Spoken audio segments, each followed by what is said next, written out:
Tenemos que ser conscientes que el planeta se está calentando y tenemos que tener conciencia que aun cuando veamos ese conflicto allá un poco lejos, señores, generales, almirantes de la patria, eso viene para acá también.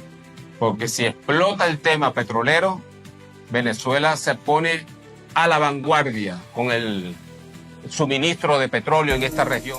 A buena entendedora, con Ina Afinogénova. ¿Conocen la expresión venezolana "está barato, dame dos"? Me suena de algo, efectivamente. Ahora, saben que esa expresión tiene sus raíces en los años 70 del siglo pasado, cuando el mundo estaba atravesando lo que hoy conocemos como la primera crisis energética global. Aquellos fueron los años de múltiples crisis. En realidad, la petrolera, que trajo de la mano a la inflacionaria, la crisis de deuda para la mayoría de los países del mundo y también para América Latina.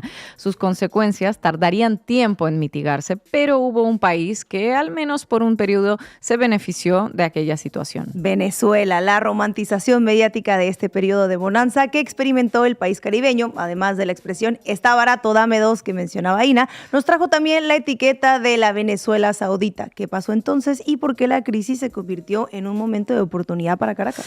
Pues en 1973 Israel se ve totalmente sorprendido por una inesperada ofensiva que lanzaron Siria y Egipto para recuperar territorios ocupados por Tel Aviv 6 años antes.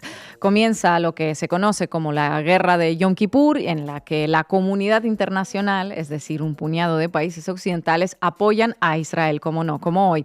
En respuesta a ese cierre de filas en torno a Tel Aviv, los países árabes exportadores de petróleo imponen un embargo para el suministro de crudo a Estados Unidos, Reino Unido, Canadá, Japón y Países Bajos. La OPEP detiene la producción, desatando una crisis que pasó a la historia como la crisis del petróleo.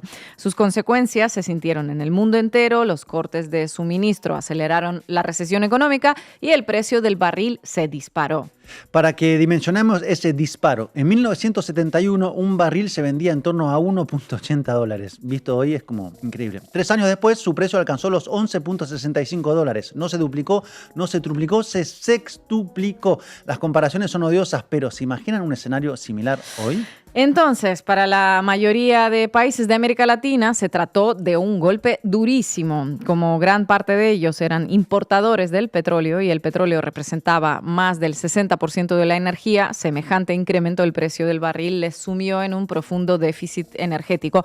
Para poder cubrir sus necesidades y pagar la factura disparatada, muchos se vieron obligados a endeudarse masivamente, lo que a su vez allanó el caminito a la llamada década perdida de los años 80. Para poner un ejemplo, Perú agotó sus reservas internacionales por el tamaño de la deuda externa que adquirió, así que en 1978 tuvo que buscar formas para refinanciarla. La escasez de reservas y de crudo provocó otro mal que nos estremece a muchos latinoamericanos, que es la inflación.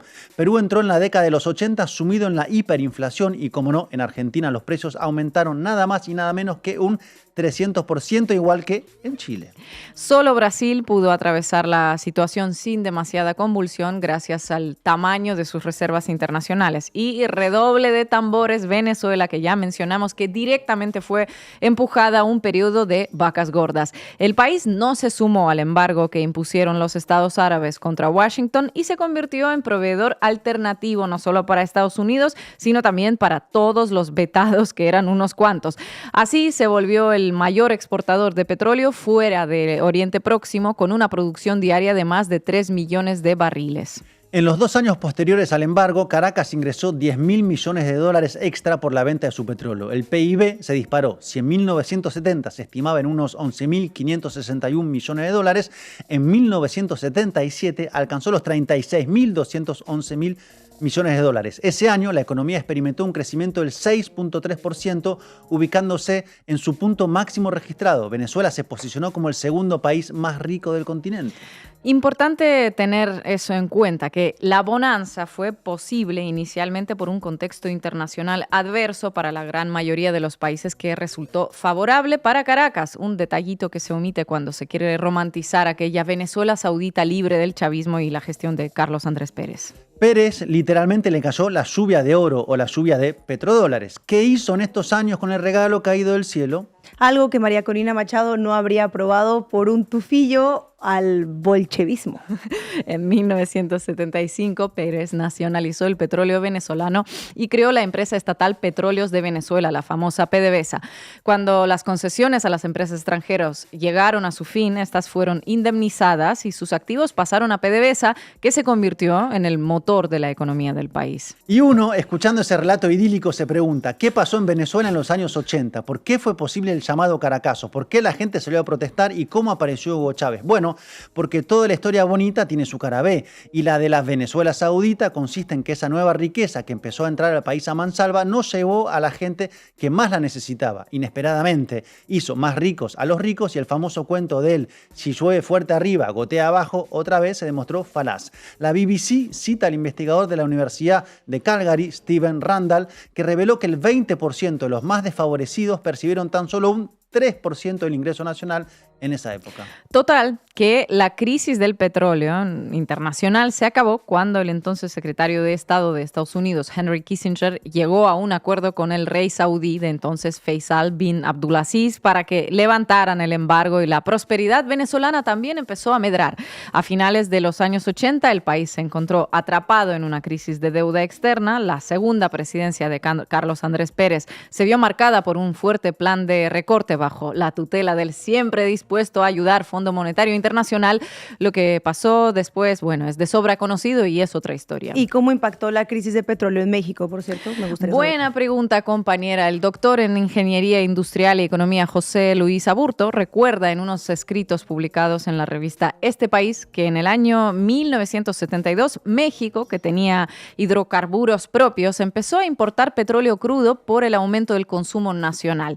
Recuerden que cuando estalló la crisis del petróleo, Pemex, la empresa petrolera, ya llevaba casi 4 décadas nacionalizada gracias a la decisión de Lázaro Cárdenas. ¿Qué hicieron entonces en los 70? Bueno, Pemex aceleró la perforación de pozos petroleros en campos en desarrollo e incrementó la producción nacional. Así se pudo paliar el impacto de la crisis. Adicionalmente, Pemex descubrió nuevos yacimientos en el sureste del país, de manera que en el año 1974, en plena crisis, México importó solo el 3% de su consumo energético, y para finales de 1975 incluso logró exportar los excesos de crudo propio. Dice José Luis Aburto que en el periodo entre 1976 y 1982 la industria petrolera mexicana atravesó una profunda transformación. En el 75 las reservas probadas de hidrocarburos equivalían a unos 6.300 millones de barriles y un año después alcanzaron los 11.200 millones. En el 78 anunciaron ya 40.000 millones. Todo eso ayudó al país a salir medio ileso de esta crisis. Las reservas y el hecho de que estuvieran en manos del Estado y no en las empresas transnacionales, enfocada únicamente en las ganancias, la soberanía energética no es una expresión vacía, lo vemos claramente. Para nada. Resumiendo, ¿qué pasaría hoy en la región si entrásemos en una nueva crisis energética? Las historias del pasado, bueno, permiten hacernos una ligera idea. Allá donde hubo producción propia y soberanía energética, se pudo salir adelante. Los importadores netos entran en crisis de deuda y las recetas viejas, como la contracción de nuevas deudas, traen resultados conocidos, un desastre. Podemos estar seguros de que el arma del petróleo no se vuelva a usar esta vez, no se vuelva a enseñar en el escenario de un conflicto mayor en Oriente Próximo. Un embargo petrolero, un cierre del estrecho de Hormuz, un incremento de precios del crudo. No sé nosotras, pero Washington evidentemente ha estado asegurándose vías alternativas desde hace unos añitos ya, por si las de siempre le fallaban. De ahí el acercamiento a Venezuela inmediatamente después de imponer sanciones al petróleo ruso. De ahí el apoyo verbal, diplomático y militar a Guyana, donde se encontraron yacimientos importantes en la zona del Esequibo que Venezuela reclama. De ahí el aumento de extracción y producción en Brasil, en Argentina y en Surinam. Una nueva crisis energética a imagen semejanza de la de 1973 podría colocar a Latinoamérica en otro lugar en este tablero geopolítico, y ello traerá consigo nuevos retos, obviamente. Tocará ver qué estados estarán a la altura del desafío de ser visto como un proveedor alternativo de algo cuyo suministro puede ser dificultado. Siempre se puede convertir en mascota energética, claro, como lo parecen anhelar Milei o Noboa, para el beneficio de los que van a sacar los recursos del país a cambio de regalías miserables, pero también se puede pensar políticas soberanas que conviertan el momento de una eventual crisis en una oportunidad para una región que no deja de necesitar esas oportunidades.